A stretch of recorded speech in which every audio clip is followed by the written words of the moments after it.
This tutorial will demonstrate how to use the preset system in Music SDP. We'll learn how easy it is to make and save presets and preset files, and we'll see how presets are managed in Music SDP projects. Before we begin, make sure that you're using the newest version of Music SDP to ensure that all presets function properly. You'll need to have version 1.0.4.1 or newer in order for everything to work, and if you're using the older preset system found before 1.0.4, you'll find that many preset processes do not work as intended. A link to the newest download is available in the description below this video. You can see that I've already launched Music SDP, but I haven't opened up a project yet. I'll go ahead and make a new project now, which I'm going to save to the desktop with the name Preset Tutorial. Before we dive into using presets, let's navigate to the newly made project folder to see where presets are saved in your project. With the project folder open, we can see the Saved Presets subfolder. This is where all preset files for your project will be saved, and opening the folder reveals a set of default files that have already been generated. These default files will be used for each preset function in your project, unless custom files are made. Now that we know where the preset files will be saved, let's go back to the program to see how presets are used. We can find the interface objects for presets all over the system, with implementation for many of the full view tabs and for all of the effect modules.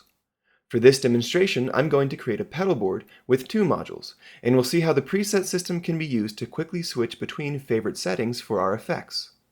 I'm going to load an instance of our newest instrument, the Chaos Synth, into our first module, and in the second slot, I'm going to add a graphic equalizer. With these modules loaded, let's begin to make some sound. For this demonstration, I'm going to craft a nice rich bass pedal tone to work with, so you'll want to make sure you're using good speakers to really hear this effect properly. I'll begin by finding just the right settings on my Chaos Synth. Next, I'll pass the sound from the synth over to the equalizer to remove some of the higher frequency noise in the signal. I'll implement a strong low pass to remove the high frequencies, then add a low shelf to boost the bass frequencies. This gives us that rich, very full bass signal that I'm looking for. Now that we have a couple of settings that we'd like to hold on to and may want to recall in the future, let's save these settings to our preset slots. Each module provides you with a number of preset slots, although the available number varies depending on the available space in the individual effect. To save your parameters into one of these slots, simply choose the slot that you'd like to save the parameters into, and hold down Shift on your keyboard, then click on the available slot. Now recalling these parameters is as simple as clicking on the slot again, without holding down Shift. Let's try changing a few parameters and saving presets into our second parameter slot.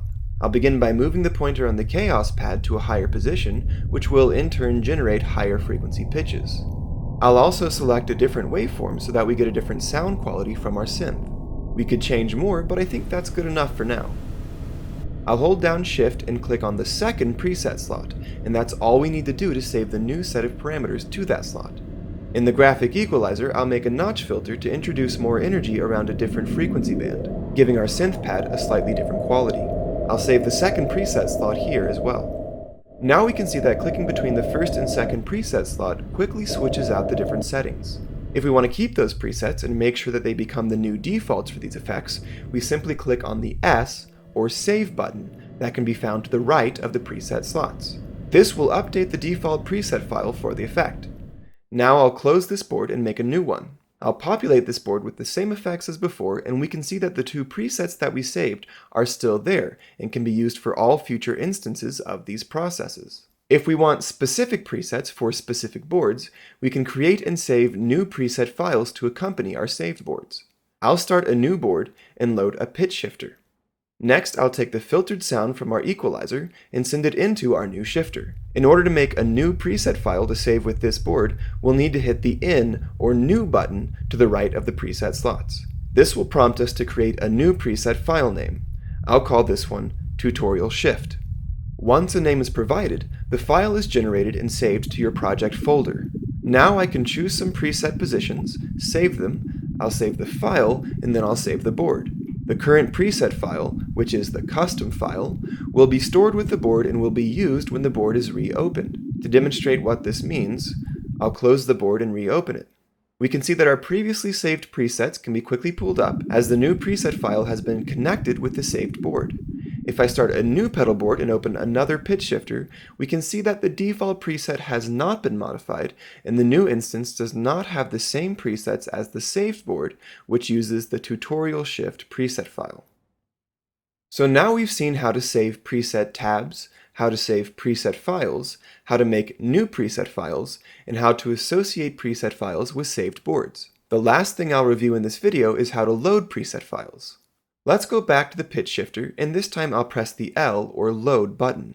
This button pulls up a dialog window that allows you to search your computer for a previously saved file. You'll be able to open any file with the appropriate JSON extension, but only files made for the same effect will load properly. Here we can find a file I made in another project, full of presets for the pitch shifter. Loading the presets is as simple as finding and selecting the JSON file. If I decide I want to keep this JSON file with this board, I can simply give the file a new name, and it'll be copied over with the new name into the current project folder. Now I can save the preset file with the board, just like before.